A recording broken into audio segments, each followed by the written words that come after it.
tarde. Estamos começando uma live. Maurício Li, bom lhe ver aqui. Renata, beijo. Vamos começar uma live legal com o Mauro Menezes.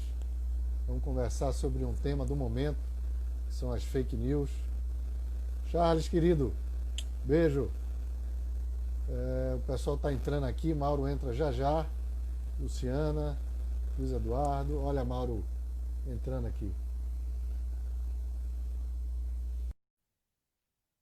Mauro, mandei o convite aí, aceitei seu convite aqui. Mauro deve estar entrando já já. Pessoal que está entrando aí, legal ver vocês. Está me ouvindo bem? Estou ouvindo. Como vai, Ótimo, Luiz? ótimo, maravilha. Um monte de gente entrando aqui para assistir a gente. Essa live com esse tema fundamental no momento, para a gente conversar um pouco sobre fake news e os efeitos disso na eleição. São muitas as situações, né? O Congresso acabou de adiar 42 dias as eleições. Por outro lado, sobre a disciplina das fake news. O Supremo Tribunal Federal tem um inquérito para investigar as fake news. Acabou de julgar uma DPF dizendo que o inquérito é constitucional. Então, são os temas aos borbotões. Vou começar, Mauro, apresentando você aos amigos. Se por acaso tiver alguém ainda que não lhe conhece, né? Em primeiro lugar, a maior característica de Mauro é que é baiano, e é desses baianos que está conquistando o Brasil. A Bahia tem essa característica. Outro dia eu vi um amigo, Mauro, dizer que a Bahia é placentária, cria as pessoas para depois Boa. conquistar o mundo. Essa é boa. Você- E, para orgulho nosso, está conquistando o Brasil. Está morando em Brasília o quê? 20 anos já? Em Brasília? 17 anos. 17 anos. Ah, Meu colega no mestrado de Direito, né? Fizemos um mestrado juntos. Mauro é mestre, como eu, em Direito Público, um advogado do que há de melhor nos tribunais superiores em Brasília, com um escritório situado em Brasília, aqui em Salvador, em São Paulo, com quem eu fiz uma parceria que está dando maior sucesso do ponto de vista pessoal, afetivo e profissional. Um beijo enorme para a Mônica e para todos do escritório Mauro Menezes. Mauro foi presidente da obrigado. Comissão de Ética da Presidência da República, só para vocês terem ideia onde é que a gente está, com quem a gente está conversando. E faz parte da Comissão de Direitos Sociais do Conselho Federal. Então, essa pessoa que a gente vai começar hoje. Obrigado, Mauro, por a gente estar fazendo essa live juntos hoje. Bem legal. Como é que está Brasília aí, o Eu que clima hoje? agradeço. Aqui hoje nós estamos já no período francamente da seca, né? E normalmente é frio nesse período, mas esses dias tem até esquentado mais. Mas eu queria te agradecer a saudação, dizer que tendo aí a noção do privilégio que é hoje conviver mais proximamente, a gente teve essa iniciativa que vem realmente dando muito certo de uma autêntica sociedade, né? Hoje você está conosco aqui no escritório em Brasília e trazendo aí suas luzes, seus conselhos, sua bagagem, além da nossa vinculação. É uma sinergia incrível que nós temos há muitos anos e agora, as eleitorais, e eu tenho tido esse privilégio, que já compartilhamos a tribuna do TSE duas vezes nesse período aí da pandemia Em e com agosto muita estaremos de novo. satisfação. Pois Já é, está isso aí, marcado em agosto, vamos falar de novo. Vai ser ótimo. isso aí. O tema das fake news é o que há de mais significativo para o momento do país, mas, sobretudo, para as eleições desse ano. Passado essa discussão do adiamento da eleição, porque efetivamente a questão do adiamento da eleição era o tema mais importante, mais palpitante, mais grande, inclusive com algumas propostas de adiar por 2 anos as eleições, que o Congresso Nacional sequer apreciou, fez muito bem, porque é manifestamente inconstitucional. Então, tirando essa questão do adiamento das eleições, que era o tema do momento, para mim, o tema mais importante das eleições desse ano será como lidar com as fake news, pela sua capacidade de impactar as eleições, os eleitores, e isso está mudando até, de uma certa maneira, a forma de fazer política no mundo inteiro, né? Basta a gente pegar as eleições do Trump e pegar as eleições do Bolsonaro aqui no Brasil, em que as redes sociais foram fundamentais, e dentro das redes sociais pode conversar um pouco sobre esses aspectos jurídicos das fake news. Eu selecionei uma coisa aqui inicial, Mauro, um livrinho aqui que eu comprei. Existe Democracia Sem Verdade Factual, é de Eugênio Butti. É um livro aqui da Estação das Letras e Cores, aqui do Brasil, em que ele traz uns conceitos iniciais de fake news que eu acho muito legal, porque ele vem colocando a ideia de fake news com o conceito de pós-verdade, né? Hoje em dia, pós-verdade é um ambiente onde vale mais os sentimentos, as impressões que as pessoas naquele contexto têm, do que a conexão daquilo que se afirma com a realidade. Então, acho que é muito interessante esta colocação dele inicial, em que ele diz que isso gerou, óbvio, todo mundo sabe, gerou uma grande discussão mundial, mas para ele, um marco é em 2016, quando The Economist coloca na capa, né, a news, na verdade, a pós-verdade na política, dizendo que os políticos sempre mentiram. O que é que tem de diferente hoje? E o que é que você acha, Mauro, na atualidade, a questão das fake news? Os políticos sempre mentiram e agora é diferente ou é a mesma coisa? A verdade é que a informação sempre foi essencial na formação do juízo dos eleitores, da própria credibilidade do discurso político. Então, a informação sempre foi essencial. Daí o papel da imprensa, o papel decisivo da imprensa nos debates eleitorais ao longo da história, e da nossa história do Brasil em particular. Os jornais, os veículos de comunicação sempre jogaram um papel fundamental na definição, nas definições. E mais recentemente, no final do século XX, a campanha televisiva. Nós tínhamos ali a disputa muito centrada na veiculação de informações das propostas políticas por intermédio dos veículos midiáticos. Só que o século XXI trouxe uma nova realidade. Nós temos redes sociais e mais recentemente ainda, os aplicativos de mensagens como elementos decisivos na formação do juízo de valor político dos eleitores e eleitoras. Então, disseminação dessa forma de comunicação que perpassa, ou melhor, que sobrepaira os veículos de comunicação, nós passamos a ter aí, ao mesmo tempo, uma democratização e uma pulverização do discurso e das opiniões, mas também um descontrole. E esse descontrole explodiu, tenha sido 2016, na campanha eleitoral nos Estados Unidos, com a eleição de Donald. Não deixou de ser de trazer uma certa surpresa. Mas nós tivemos ali um trabalho chamado Steve Bannon, que era o principal executivo da Breitbart, que tinha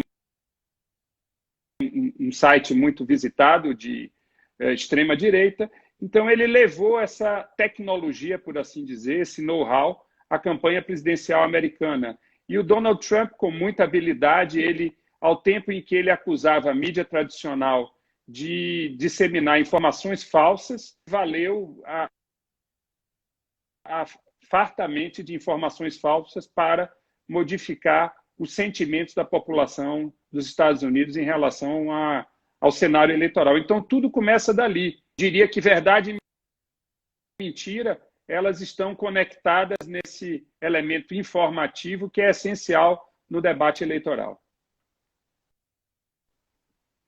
Eu acho que tem muitas questões interessantes da gente pensar, mas uma live em que meu compadre Carlos Amorim está, eu não posso deixar de falar que a verdade, pelo menos na perspectiva da é retificável. Então, aquilo que não é passível de discutir-se e de ser retificado não está no campo da ciência e da verdade, está no campo da fé. Então, no campo da verdade da ciência, há sempre a possibilidade de discussão, tendo em vista os paradigmas científicos que estão conduzindo aquela ao direito, em relação à política, esses campos que muitas vezes se aproximam, mas são distantes, né? Eu acho que o direito tem um papel fundamental de garantir a liberdade de expressão numa sociedade aberta, numa sociedade democrática como a nossa. E um dos grandes desafios é exatamente garantir a liberdade de expressão de todos que queiram falar.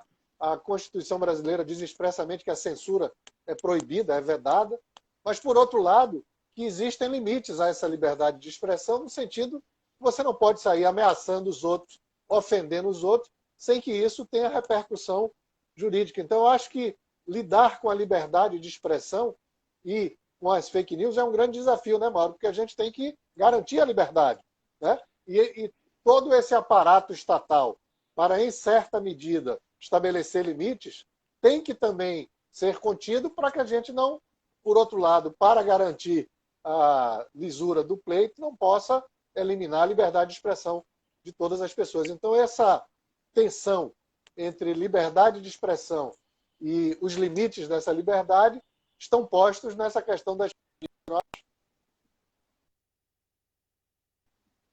Verdade, Luiz. Nós temos aí, certamente, uma questão constitucional envolvida, uma questão de algo que diz respeito aos limites do exercício dos direitos fundamentais. E nós sabemos muito bem que os direitos fundamentais, eles, de fato, eles devem, mas eles também são passíveis de contenção, na medida em que possam ser objeto de abuso. A grande pergunta que se faz no que diz respeito não apenas à discussão eleitoral, mas à questão das fake news em si, a matriz dessa discussão é se disseminar falsidades, mentiras, verdades, faz parte da liberdade de expressão. Essa é uma grande discussão e nas últimas semanas essa discussão constitucional ela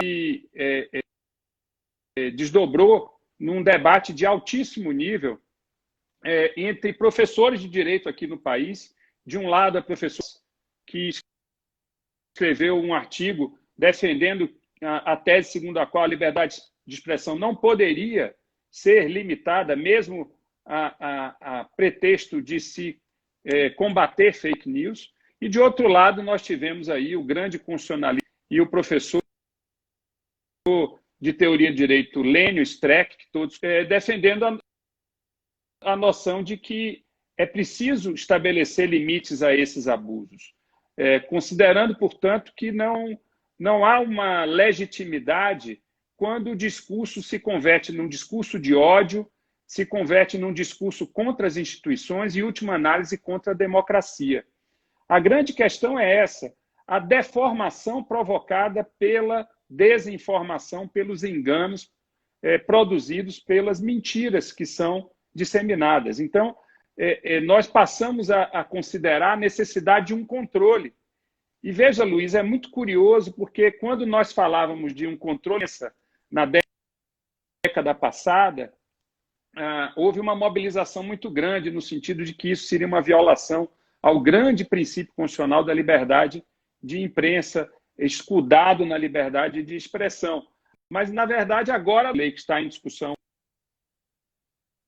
no Senado, passou no Senado Federal, a ideia da criação de um conselho supervisor, que nada mais é senão uma forma de estabelecimento de um controle, é verdade que não é controle, para conter excessos, conter abusos. Então, evidentemente que a matriz dessa discussão ela está nesse entrecruzamento, né? Nessa fronteira entre liberdade de expressão de um lado, honra, intimidade e defesa da integridade dos valores individuais e coletivos que são propugnados pela Constituição de outro lado. Então, é essa que traz uma ação jurídica. Claro. Não é a mesma coisa, mas é parecido. Nós vivemos um momento de moralismo de certos grupos e setores sociais que querem ser senhores da da conduta dos outros no sentido da liberdade de manifestação, da liberdade artística, da liberdade. A gente não pode permitir isso, ou seja, ninguém pode ser senhor daquilo que eu tenho o direito de pensar, expressar livremente, manifestar, mas é óbvio que tem certos limites em relação ao respeito ao outro. Mas acho que tem um tema que tem gerado eu acho que muita confusão, que é a coisa da tolerância, né? E a democracia é o regime político que efetivamente garante a tolerância em relação aos diversos, aqueles que pensam diferentes, né? O nosso regime democrático, uma sociedade contemporânea, uma sociedade aberta como a nossa, a ideia está expresso, inclusive, no texto constitucional, não por acaso, é de que haja lugar para a multiplicidade, para o diferente. Por constitucional também, como direito fundamental, de admitir o diverso. E você não precisa ser tolerante com o igual, você só precisa ser tolerante com o diverso. Mas há também limites para a tolerância, porque a democracia, penso que pode tolerar tudo, menos aquilo. Ou seja, no limite máximo da tolerância de todas as liberdades, está a questão de que não é possível tolerar quem quer acabar a democracia.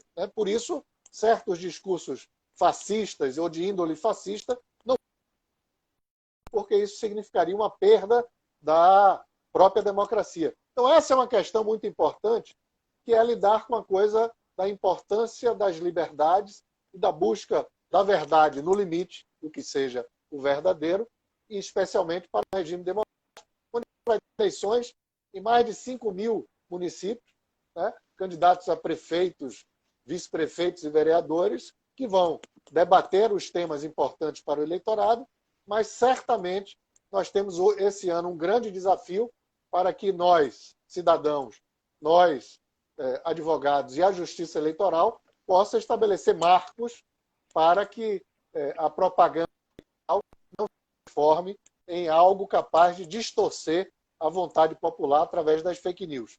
E agora, mais recentemente, seja através do inquérito que o Supremo instaurou para apurar abusos contra o Supremo, ameaças e provocações, há também essa questão do papel do Supremo, dizendo com todas as letras que fake news é ilícito. Mas qual é a importância dessa manifestação do Supremo, a seu ver? Esse momento em que o Supremo se depara com esse tema e afirma, no primeiro momento, que é constitucional interno no Supremo para apurar as ameaças e as fake news contra o Supremo. O que é que você acha do papel Luiz, tema? Eu penso que essa manifestação do Supremo e a própria investigação, ela constitui um ponto de inflexão e um divisor de águas. Então, nós falamos de 2016, não podemos esquecer que em 2018 não houve um controle adequado da Justiça Eleitoral em relação à manipulação de informações, e há casos clássicos aí, inclusive na eleição presidencial, da disseminação de falsas informações que terminaram capturando pessoas de boa fé que acreditaram que realmente os candidatos tinham pautas, às vezes, completamente distintas da sua trajetória. Eu creio que o Supremo, ao assumir essa discussão essencial, o Supremo traz um divisor de águas importantes para o direito eleitoral. E no nosso caso, que temos atuado na Justiça Eleitoral, nós certamente nos debruçaremos sobre os resultados, acervo de decisões que advirão desse inquérito, os encaminhamentos também desse inquérito, porque servirá de subsídio para uma atuação preventiva ou mesmo repressiva no âmbito das eleições de 2020, para assegurar que os resultados eleitorais não sejam indiretamente fraudados. Né? Mas vejam, reflexão que fazemos como advogados na Justiça Eleitoral, eu e você, Luiz, que nos socorrer da reflexão acadêmica. Eu me recordo muito que nós, no nosso mestrado de Direito Público, ouvíamos de um célebre de Pernambuco, professor Ivo Dantas, uma descrição muito detalhada e minuciosa sobre o liberalismo político, toda a doutrina liberal, que agora volta com muita força, mas ela, de uma certa forma, termina se pervertendo e se converte num liberalismo autoritário, um liberalismo excessivo, selvagem, vamos dizer assim. Porque, evidentemente, que quando o liberalismo ele vem a defender uma anarquia em que cada um exerce a sua liberdade de modo, inclusive, a afetar o direito dos outros, de maneira a cometer ilícitos, nós temos uma deformação. Então, o professor Lênin, o professor Catoni, por exemplo, chamam que quando nós tratamos de liberdade de expressão, nós não cuidamos só da liberdade do emissor de dizer o que pensa. Nós temos que analisar o contexto do receptor da informação e dos atingidos. Eu tenho a liberdade de dizer o que penso, sim, sem dúvida, mas é preciso ver o efeito que isso causa, quais são as consequências. Então, essas consequências, no que concerne aí a vários aspectos da vida civil, da responsabilização e também da afetação das instituições, tem que ser considerado, porque, veja, nós não podemos potencializar a liberdade de expressão a forma completamente a manifestação de vontade da sociedade em relação a que tipo de governo ela deseja. Então, eu penso que essa é uma questão essencial, ou seja, nós vivemos um momento em que a potencialização de uma certa liberdade ela se converte numa negação de outros elementos fundamentais do nosso Estado de Direito, como a própria integridade da democracia. No caso específico do Supremo, inclusive, com o 572, o ministro Toffoli, ao se manifestar, confirmou o que boa parte da doutrina já tem falado, que é o conceito, né? O conceito de fake news, não apenas como notícia falsa, mas como notícia fraudulenta com uma intenção.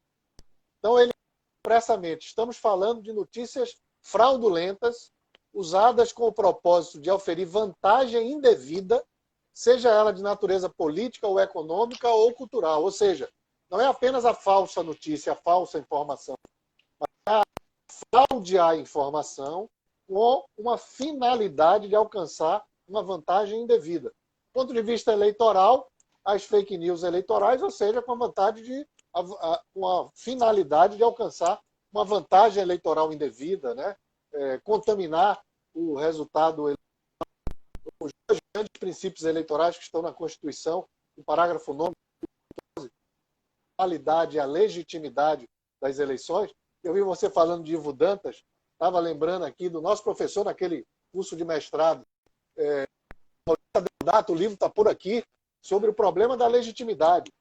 A legitimidade do que é a legalidade. Então, a legitimidade do resultado eleitoral, da vontade popular, na consulta que se faz na eleição, é fundamental.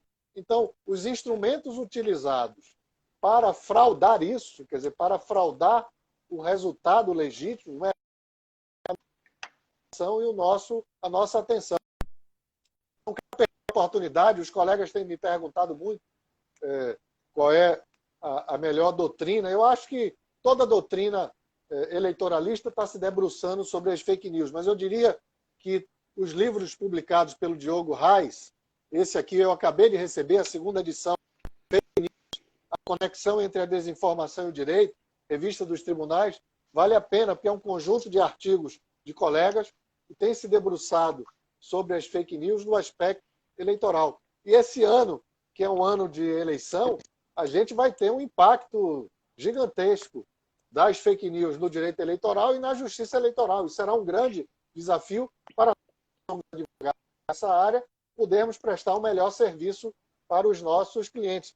Ainda mais agora, para aprovar um projeto de lei, Tamires, nossa querida amiga, colega da Bahia, que é a presidente da Comissão de TI da UAE da Bahia, acabou de entrar aqui dizendo: parem com esse PL, que ele é com muito pouca tecnia. Então, repare, está no momento uma grande discussão sobre o projeto de lei Senado, né, com um substitutivo em plenário do senador baiano, Ângelo Coronel, e ele traz, se eu não hoje uma análise, estou estudando ainda esse texto, mas ele traz um artigo expressamente para os fornecedores de redes sociais que têm impacto do projeto de lei aprovado, de redes sociais que fornecerem eleitoral, o partido deve disponibilizar ao público todo o conjunto de anúncios da Justiça Eleitoral. Ou seja, esse próprio projeto de lei, que, na verdade, trata muito mais do que apenas de fake news, trata, na verdade, do controle da internet, né, específico para o controle da propaganda eleitoral nas redes, determinando que se torne público quais foram os anúncios, né? É proibida a propaganda. Que a gente esteja sintonizado também sobre esse projeto que foi aprovado no Senado esta semana e que foi encaminhado para a Câmara. O que é que você acha sobre esse momento em que o Congresso está se debatendo, discutindo e ampliando o controle sobre as redes sociais e sobre as fake news? Luiz, nós estamos diante de uma corrida que é sempre muito desvantajosa para o direito, que é a corrida do direito com a tecnologia. Eu me recordo de uma lição que tive de um professor alemão que nos visitou aí na Bahia, quando eu ainda residia em Salvador, e depois eu estive com ele na Europa em um colóquio, e ele dizia que todas as mudanças tecnológicas normalmente reguladas com muito atraso pelo direito, porque o dinamismo da tecnologia ele se impõe e ele se dissemina através da sua utilização de índole econômica. A tecnologia é sempre muito útil. Então, a tecnologia ela cria os fatos consumados e o direito vem sempre um pouco atrasado no sentido de tentar estabelecer uma regulação. E talvez seja isso que o Congresso Nacional agora se ocupa de fazer com o elemento complicador da influência decisiva que esse na dinâmica da popularidade política dos líderes nacionais. Então, é uma dificuldade muito grande de conciliar tantos interesses e, ao mesmo tempo, estabelecer uma regulação. Ainda há aspectos que são notadamente técnicos, que é difícil escrever um texto como esse. Por exemplo, eu menciono aqui, em relação a questões jurídicas especificamente, eu mencionou da minha atuação na Comissão de Ética Pública da Presidência da República e houve ali um episódio que foi julgado público, porque houve uma censura a uma ex-autoridade. O repasse de mensagens por meio de aplicativo de mensagem por parte de uma alta autoridade pública contra uma atriz que havia feito um desabafo numa TED a respeito das dificuldades como mulher negra, mãe de filhos negros numa sociedade racista como a brasileira. E ele fez uma ironia e depois ele se desculpou dizendo que ele é a piada que recebeu. Então, são, às vezes, subterfúgios que têm a sua explicação sob o ponto de vista tecnológico, mas que não eliminam a necessidade de se configurar juridicamente, às vezes, uma lesão. E foi o que dissemos na época, que isso não impedia que essa ex-autoridade fosse punida, como foi, pelo fato de ter dado uma mensagem de conteúdo ofensivo e também racista. Então, esse é um elemento fundamental. E eu jurídico, porque nós estamos diante de vantagens jurídicas que são proporcionadas pelo exercício abusivo de uma liberdade. Quando nós temos o exercício de uma liberdade sem que isso promova qualquer vantagem jurídica em relação a terceiros, o direito não precisa necessariamente se ocupar. Eu posso ser um religioso fervoroso, mas se isso não afeta outras pessoas ou a incolumidade pessoal de outros, eu posso ser fervoroso e nada vai acontecer. Não há nenhuma afetação jurídica. Mas se eu chuto uma santa, se eu queimo uma imagem de um orixá, eu estou necessariamente afetando direitos e garantias de outros. Então, eu não posso alegar que eu tenho uma liberdade religiosa. Se eu tenho a livre iniciativa e eu abuso dela, eu preciso ser contido, porque aí eu vou, evidentemente, desequilibrar a concorrência, que é um elemento também constitutivo do sistema capitalista. Então, percebam que é um falso discurso considerar que a liberdade de expressão, na verdade, nós temos aí diante de uma disputa de poder, houve quem poder através desses abusos e que queira conservar esses abusos para, através de deformações, mentiras, de emoções das pessoas, fazer com que as fake news continuem a ser uma ferramenta para isso. Então, chegou a hora do Brasil, de uma forma civilizada, e eu confio na leitura da nossa querida Tamírides, que é uma das maiores especialistas em direito digital. Eu aproveito até para abraçá-la e a todos os amigos baianos e colegas que eu sinto tanta saudade, tanta falta, mas faz uma leitura técnica.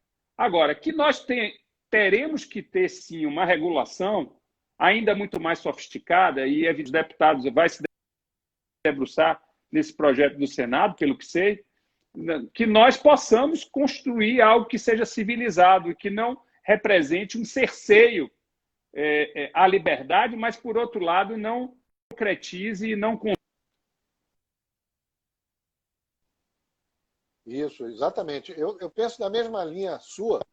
Acho que é interessante para a nossa reflexão, que é o seguinte: no final do ano passado, o vice-presidente do TSE, ministro-presidente do TSE, fez uma declaração no sentido de que a Justiça Eleitoral deveria ter uma atuação subsidiária em relação à fake news.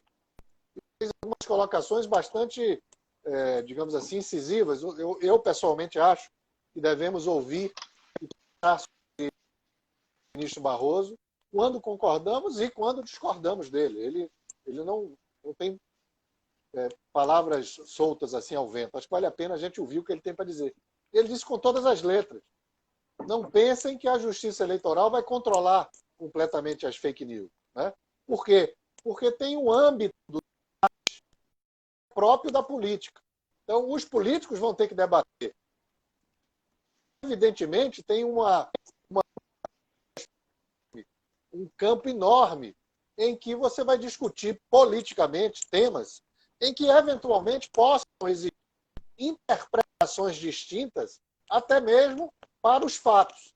E, por exemplo, para os fatos sociais. É muito comum que você tenha visões de mundo distintas dos políticos sobre os fatos sociais e sobre as causas da estrutura social, como é, e, portanto, essa discussão não pode descambar para um controle através da justiça eleitoral, porque isso é parte do debate da política. Então, mas, por outro lado, quando há as fake news ou a propaganda eleitoral e a utilização de fake news se torna um ilícito que não é apenas uma propaganda ilícita, mas se torna, sim, um abuso do poder dos meios de comunicação a ponto de contaminar a legitimidade e a normalidade das eleições, a Justiça Eleitoral tem milhares que fez de registros, diplomas e mandatos, exatamente porque o nosso sistema jurídico admite a possibilidade de controle através do cerceamento do abuso do poder. Então, neste momento que a gente está começando um processo eleitoral, né, de eleições, de novo, mais de 5 mil municípios. É muito importante que a gente tenha a dimensão de que parte do controle da discussão das fake news vai se dar no campo político e no campo das comunicações, dos candidatos, com seus marqueteiros, seus apoiadores na área da comunicação, mas, por outro lado, tem um campo do jurídico também que entra da possibilidade da advocacia, e aí é o trabalho que a gente faz, de levar a Justiça Eleitoral à busca de uma afirmação, de uma solução. Eu acho que é importante que a gente possa também destacar esse papel da Justiça Eleitoral nas eleições, inclusive em relação aos controles. Mais uma vez, como você falou, garantidas as liberdades, mas fazer o controle da legitimidade das eleições. O que é que você acha desse papel da Justiça Eleitoral em relação aí às fake news esse ano?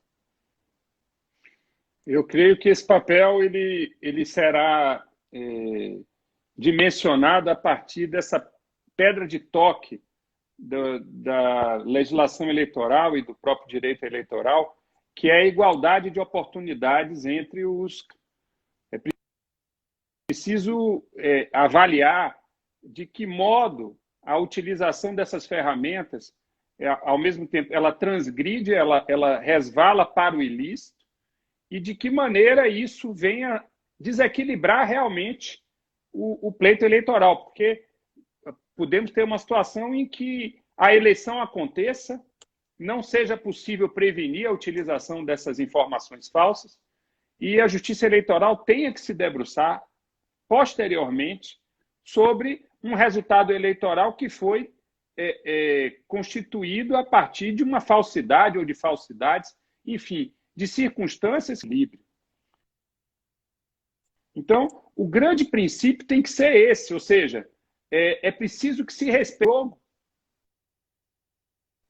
que as regras do jogo prevaleçam e que não haja a possibilidade do processo eleitoral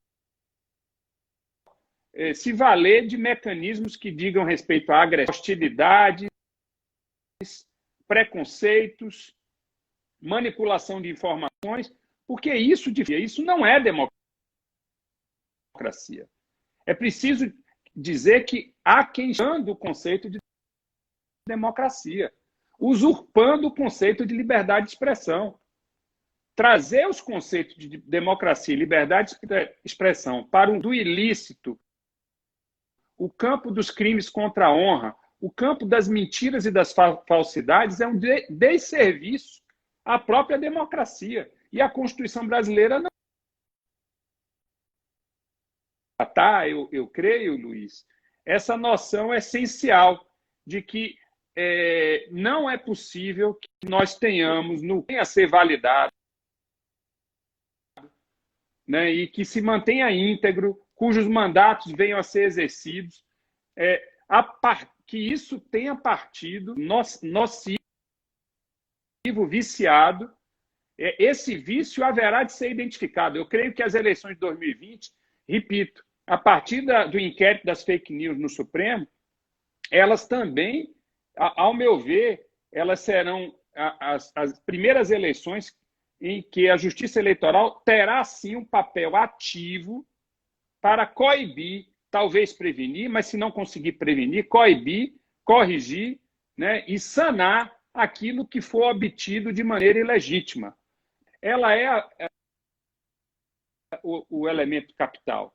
E isso não quer dizer, Luiz, é outro ponto que a gente precisa dizer, que a verdade não possa ser dita, porque a verdade às vezes incomoda. Então, nós teremos candidatos que poderão ser clientes nossos, como advogados eleitoralistas ou de outros colegas, candidatos que digam verdades incômodas a respeito de outros. E aí não haverá fake news, aí não haverá nenhuma... Dizer verdade. Essa semana mesmo nós vimos aí que foi obtida uma decisão, depois cassada, felizmente, que proibia a divulgação, lá no Rio Grande do Sul, da obtenção ilícita de um benefício de auxílio emergencial por parte de alguém próspera. Então, é claro que essa foi uma decisão desacertada. A imprensa tem a liberdade de divulgar verdades, mesmo que essas verdades sejam incômodas. Então, da mesma forma, um juízo muito meridiano, criterioso, e nós, advogados eleitoralistas, assim como os magistrados da Justiça Eleitoral, haverão de ter esse discernimento, né? Onde se inicia a legitimidade da liberdade de expressão, onde ela termina. E onde ela termina, de que modo existe aí um vício uma deformação, uma degradação e, evidentemente, aí um Acho, inclusive, que a jurisprudência do TSE está muito consolidada nesse campo que você falou, das verdades e da troca de, digamos assim, de manifestações contrárias uns contra os outros dos candidatos. O TSE tem certa jurisprudência que faz parte do debate político essa assertividade. Né? Você não está se opondo a um outro e você elogia o outro, tem críticas ao outro. Faz parte da discussão, legítima discussão democrática. A grande questão, que me parece que faz parte desse contexto que a gente está discutindo, é que na democracia há um pressuposto ético, né? Um pressuposto da eticidade, do respeito do outro, do diálogo. Ou seja, eu posso aquilo que você está propondo como política pública, sem que isso seja uma ameaça a você. Nós podemos ter um grande enfrentamento e uma grande oposição de ideias e de propostas concretas mesmo, né? Sem que isso signifique necessariamente o desrespeito ao outro. Então tem uma ética implícita, que é a ética do diálogo, o reconhecimento do outro, é pressuposto democrático. Então, assim, da democracia que haja uma discussão, mesmo acalorada, sobre os temas políticos relevantes. O que a gente não pode aceitar e dizer com todas as letras, sobretudo como cidadãos, mas também como juristas, é que essa coisa de puxar para o campo da ofensa o tempo inteiro, entendeu? O campo pessoal, da ofensa à imagem, da ofensa à integridade, não faz parte do que é admissível numa grande discussão política no campo das ideias e no campo dos programas. Né? Eu penso como você que a Justiça Eleitoral terá um papel fundamental nessa eleição. Veja, na resolução 23.610, que trata da propaganda eleitoral, eu estava reparando aqui no artigo 9º, o Tribunal Eleitoral já incluiu o conceito de desinformação, que não está na lei. Né? Quando a lei foi feita, a lei que trata das eleições, a Lei 9.504 é de 97. Não existia o conceito de fake news. Então, ele abriu um capítulo, que é a seção 2ª do capítulo da desinformação na propaganda eleitoral, para afirmar que na propaganda eleitoral pressupõe-se que os candidatos possam afirmar a fidelidade daquele conteúdo que está afirmando. Ou seja, você pressupõe que o candidato de coligação tem a responsabilidade para aquilo que está colocando como conteúdo ter um mínimo de fidedignidade. Ou seja, aproxima, não usa o conceito de verdade, mas usa o conceito de fidedignidade para dizer que responderão, né? Ou seja, que os candidatos, partidos e coligações responderão quando não forem fidedignos. Então, tem preventivamente uma regra que é o artigo 9º da Resolução 23.910. E como você disse, tenho certeza que também vai ter uma atuação repressiva. Não apenas uma atuação preventiva, mas também uma atuação repressiva. E se isso é verdade, se nós estivermos certos de que vai haver uma atuação forte da Justiça Eleitoral, a soma com grande relevo. O que é que você acha? Acho que a gente podia começar a encaminhar para a finalização da nossa live, mas falar um pouco sobre isso. Qual vai ser o papel da advocacia nessas campanhas eleitorais que estão se avizinhando agora? Não é? O que você acha? Luiz, eu penso que a advocacia ela vai ter um desafio, e esse desafio ele emerge da jurisprudência, da justiça eleitoral, mas também dos temas que estão lançados aí no plano legislativo. Ainda que esse projeto não se converta em lei, esses temas eles são absolutamente pertinentes. A responsabilidade e a transparência na internet, que advém dessa discussão do projeto de lei 2630/2020, vão desaguar numa judicialização. Veja só, algumas questões elas são realmente pertinentes. Como é que se coíbem, por exemplo, as contas falsas?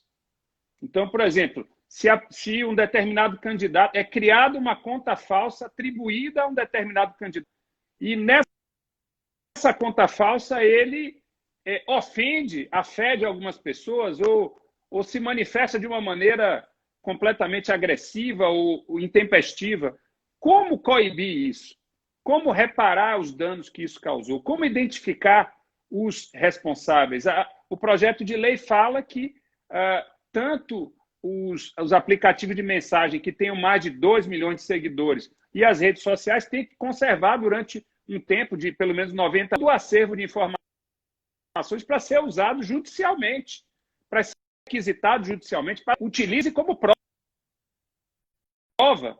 Então, nós temos aí todo um meandro relacionado com a comprovação dos fatos, a sua contestação, né, o rastreamento de mensagens, de disparo de mensagens em massa, a questão da utilização de robôs. Quer dizer, são elementos que desequilibram o processo eleitoral. O advogado tem que estar atento, o advogado eleitoralista tem que ter acesso a essa informação, filtrar e traduzi-la juridicamente. Né? Então, são temas que nós realmente precisamos nos assenhorar. Há um outro tema, Luiz, eu vou ser muito breve, que diz respeito à utilização de contas institucionais. O projeto de lei chega a falar que admite que cada autoridade tenha uma conta pessoal que lide com temas institucionais e ela seja controlada. E outras contas podem ter um conteúdo absolutamente pessoal. É uma forma oblíqua, indireta e descontrolada de se fazer campanha eleitoral, o juízo político das pessoas.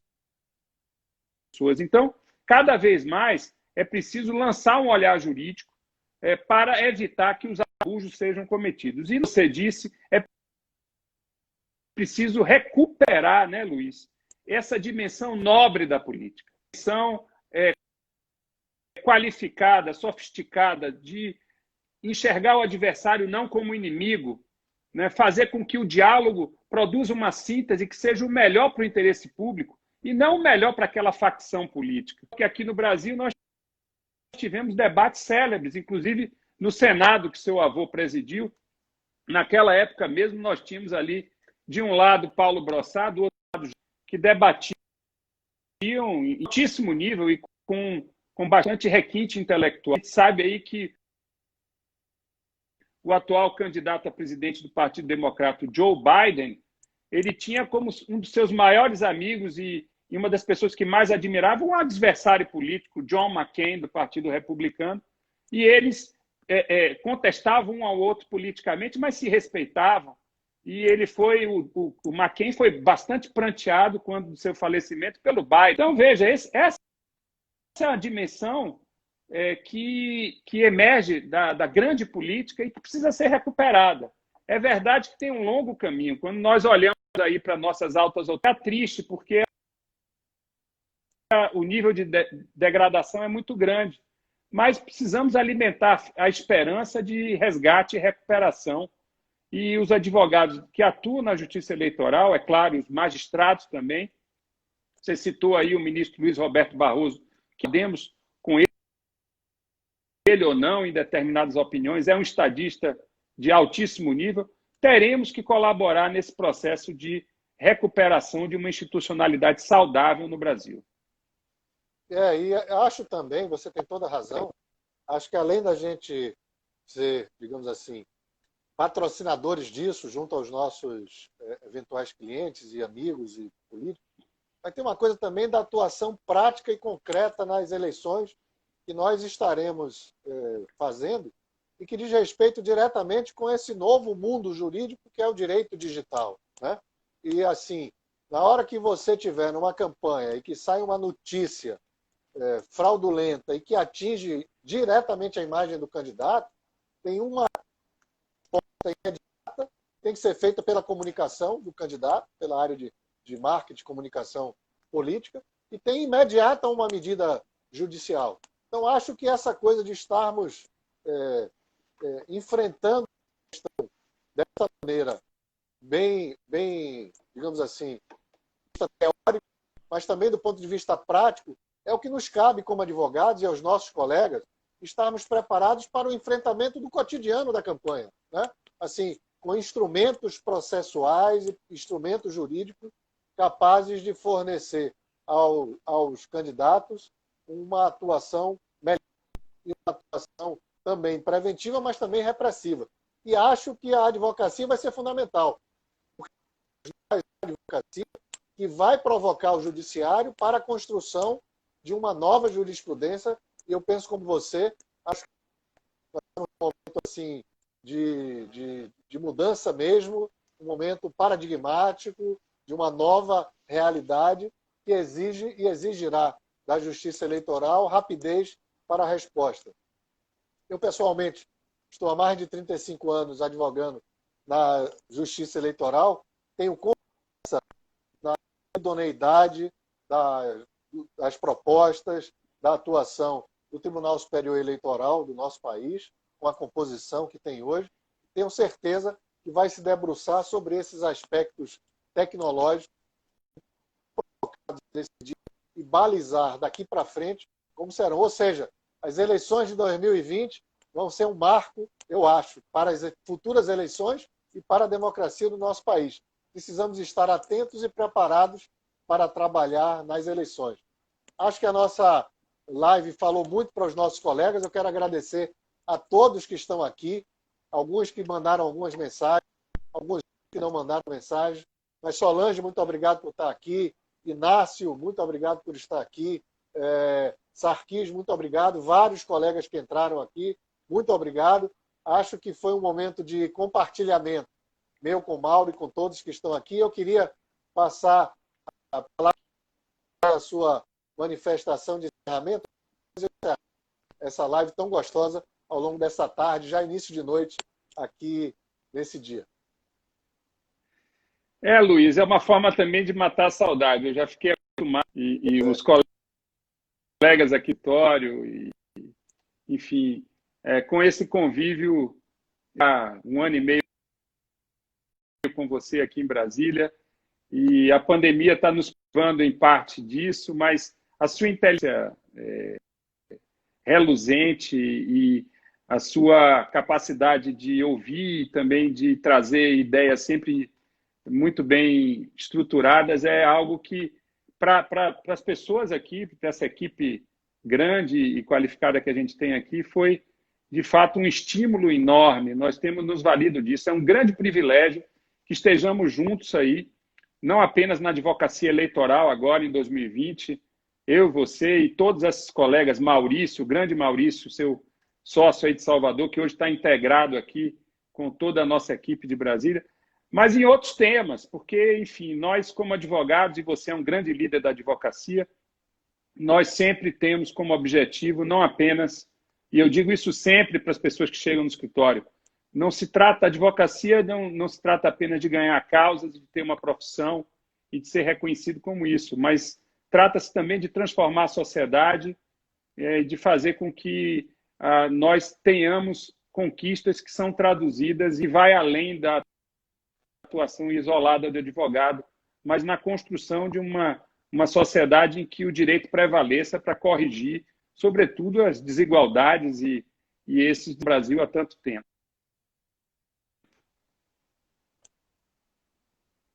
Tem alguns colegas dizendo que a gente tem que fazer outras, então nós vamos assumir o compromisso. Quando a lei for aprovada na Câmara, a gente volta para conversar sobre outros temas e temas relevantes aí do direito eleitoral, sem dúvida. Sim. Vamos ver se a gente faz um webinar, envolve todo mundo, faz uma grande discussão.